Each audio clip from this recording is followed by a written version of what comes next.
প্রিয় ষষ্ঠ শ্রেণীর শিক্ষার্থীরা, শুভেচ্ছা নিও।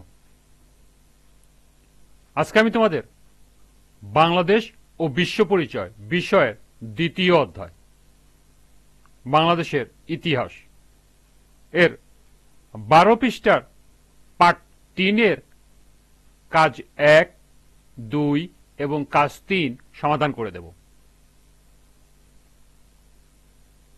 প্রথমে তোমাদের বলবো, যারা আমার চ্যানেলটি সাবস্ক্রাইব করো নাই তারা আমার চ্যানেলটি সাবস্ক্রাইব করবে এবং আমার সাথে থাকবে। তাহলে চলো আমরা ক্লাস শুরু করি। বাংলাদেশ ও বিশ্ব পরিচয় দ্বিতীয় অধ্যায় 12 পৃষ্ঠার কাজ 1। প্রাগৈতিহাসিক যুগের প্রত্নতত্ত্ব স্থানগুলো এবং প্রত্নস্থানে প্রাপ্ত উপকরণগুলো নামের তালিকা প্রস্তুত করো। কাজ 2। বাংলার জনপদগুলোর একটি তালিকা প্রস্তুত করো। এবং কাজ 3। প্রাচীন বাংলার রাজবংশগুলোর তালিকা প্রস্তুত করো। তাহলে চলো এখন আমরা এই 3টি কাজের সমাধান দেখে নিই। প্রথম প্রশ্ন ছিল প্রাগৈতিহাসিক যুগের প্রত্নস্থানগুলো এবং প্রত্নস্থানে প্রাপ্ত উপকরণগুলোর নামের তালিকা প্রস্তুত করো। প্রাগৈতিহাসিক যুগের প্রত্নস্থানগুলো এবং প্রত্নস্থানে প্রাপ্ত উপকরণগুলোর মধ্যে রয়েছে পাথর ও ফসিল, কাঠের হাতকুটা, বাটালি, তিলের ফলক, পাথরের হাতিয়ার, শিলালিপি, মৃৎশিল্পের অংশাবশেষ ইত্যাদি। বাংলাদেশে প্রত্নতাত্ত্বিক নিদর্শনে একটি সমৃদ্ধ দেশ। সারা দেশে ছড়িয়ে ছিটিয়ে রয়েছে বিভিন্ন যুগের প্রত্নতাত্ত্বিক নিদর্শন, যা আমাদের ঐতিহ্য ও সংস্কৃতির সাক্ষী বহন করে। বাংলাদেশের প্রত্নতাত্ত্বিক নিদর্শন সমূহের মাঝে রয়েছে বিভিন্ন প্রাচীন স্থাপত্য, যেমন মসজিদ, মন্দির, দিঘি, বিভিন্ন প্রত্নতত্ত্ব বস্তু যেমন পাথরের মূর্তি, মুদ্রা, অস্ত্র, মৃৎশিল্পের মধ্যে রয়েছে বিভিন্ন প্রত্নতাত্ত্বিক স্থান যেমন মহাস্থানগড়, ময়নামতি, সোনারগাঁ, পাহাড়পুর, বিভিন্ন বিহার, বানৌঘা, নবগ্রাম, ওয়ারী-বটেশ্বর ইত্যাদি উল্লেখযোগ্য।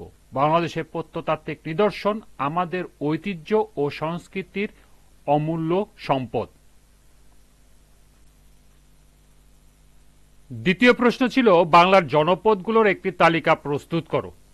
বাংলার বিভিন্ন অংশ তখন পুণ্ডু, বঙ্গ, সমতট, রাঢ়, গৌড়, হরিকেল, বরন্দ এরকম 15টি জনপদে বিভক্ত ছিল। তালিকা নিম্নে উপস্থাপন করা হলো। প্রথমে আছে ক্রম, প্রাচীন জনপদের নাম এবং বর্তমান অবস্থা। প্রাচীন জনপদের নাম পুণ্ডু, বর্তমান অবস্থা বৃহত্তর বগুড়া, রাজশাহী, রংপুর ও দিনাজপুর জেলার অংশ বিশেষ। জনপদের নাম বরেন্দ্র। বগুড়ার পশ্চিমাংশ, পাবনা, রাজশাহী বিভাগের উত্তর পশ্চিমাংশ, রংপুর ও দিনাজপুরের কিছু অংশ। জনপদের নাম বঙ্গ, বর্তমান অবস্থা বৃহত্তর ঢাকা, ময়মনসিংহ, ফরিদপুর, যশোর, কুষ্টিয়া, বিক্রমপুর, বরিশাল ও পটুয়াখালী অঞ্চল। জনপদের নাম গৌড়, মালদহ, মুর্শিদাবাদ, বীরভূম, বর্ধমান ও চাঁপাইনবাবগঞ্জ। জনপদের নাম সমতট, বৃহত্তর কুমিল্লা ও নোয়াখালী অঞ্চল। জনপদের নাম রাঢ়।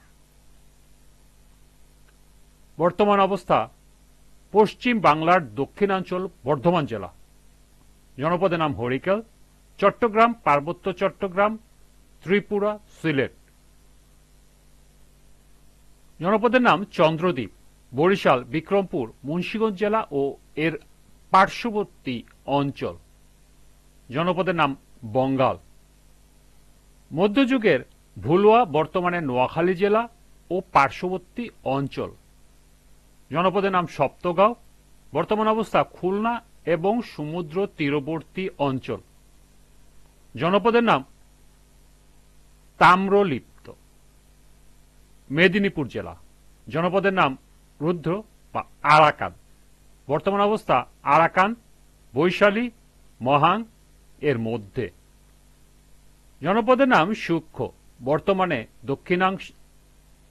বর্ধমানের দক্ষিণাংশে, হুগলির বৃহদাংশ, হাওড়া এবং বীরভূম জেলা নিয়ে। জনপদের নাম বিক্রমপুর, বর্তমানে মুন্সিগঞ্জ এবং পার্শ্ববর্তী অঞ্চল। এবং সর্বশেষ আছে বাকেরগঞ্জ জনপদের নাম, যার বর্তমান অবস্থা বরিশাল খুলনা এবং বাগেরহাট অঞ্চল।